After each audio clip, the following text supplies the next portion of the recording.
আসসালামু আলাইকুম। বিনোদন বাংলায় আপনাদেরকে অনেক অনেক শুভেচ্ছা। আয়ারল্যান্ড নারী ক্রিকেট দল 3 ম্যাচের ওয়ানডে সিরিজ এবং 3 ম্যাচের টি-20 সিরিজ খেলার উদ্দেশ্যে বাংলাদেশে আসে।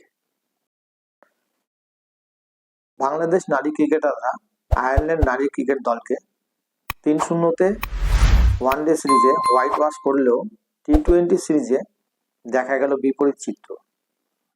বাংলাদেশের ব্যাটারদের মূল সমস্যা হচ্ছে দুই ধরনের।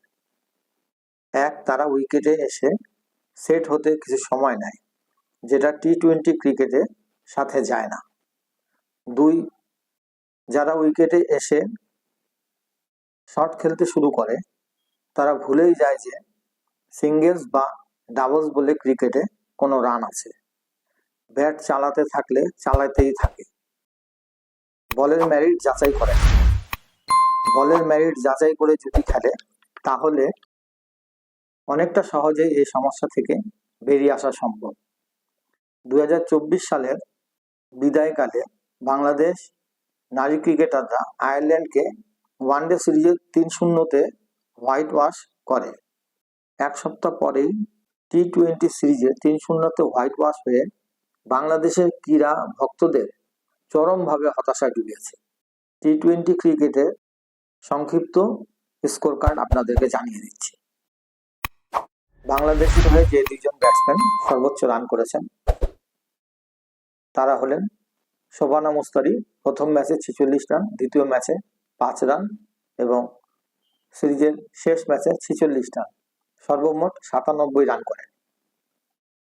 এবং দ্বিতীয় হচ্ছেন শর্মিন সুক্তা, তিনি প্রথম ম্যাচে 38 রান, দ্বিতীয় ম্যাচে 23 রান এবং সিরিজের শেষ ম্যাচে 34 রান করেন, সর্বমোট 95 রান করেন।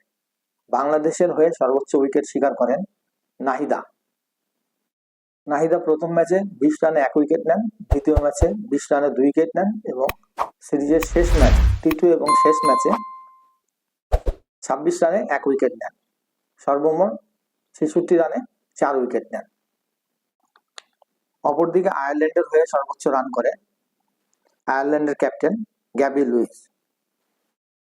প্রথম ম্যাচে 60 রান করেন, দ্বিতীয় ম্যাচে 14 রান করেন এবং তৃতীয় ম্যাচে 21 রান করেন, সর্বমোট 95 রান করেন তিনি। আয়ারল্যান্ডের হয়ে সর্বোচ্চ উইকেট নেন তাদের অলরাউন্ডার অর্লা পেন্ডারগেস্ট। প্রথম ম্যাচে 24 রানে 3 উইকেট নেন, দ্বিতীয় ম্যাচে 13 রানে 3 উইকেট নেন এবং সর্বশেষ ম্যাচে সিরিজের শেষ ম্যাচটিতে তিনি 22 রানে 4 উইকেট নেন। সেই সাথে ব্যাটিংয়েও তিনি 54 রান করেন। অর্লা পেন্ডারগেস্ট সর্বমোট 10টি উইকেট নেন 59 রানের খরচে। টি-20 সিরিজে অর্লা পেন্ডারগেস্ট ম্যান অফ দ্য সিরিজ নির্বাচিত হন। এতক্ষণ আমার সাথে থাকার জন্য অনেক অনেক ধন্যবাদ। আসসালামু আলাইকুম ওয়া রাহমাতুল্লাহ।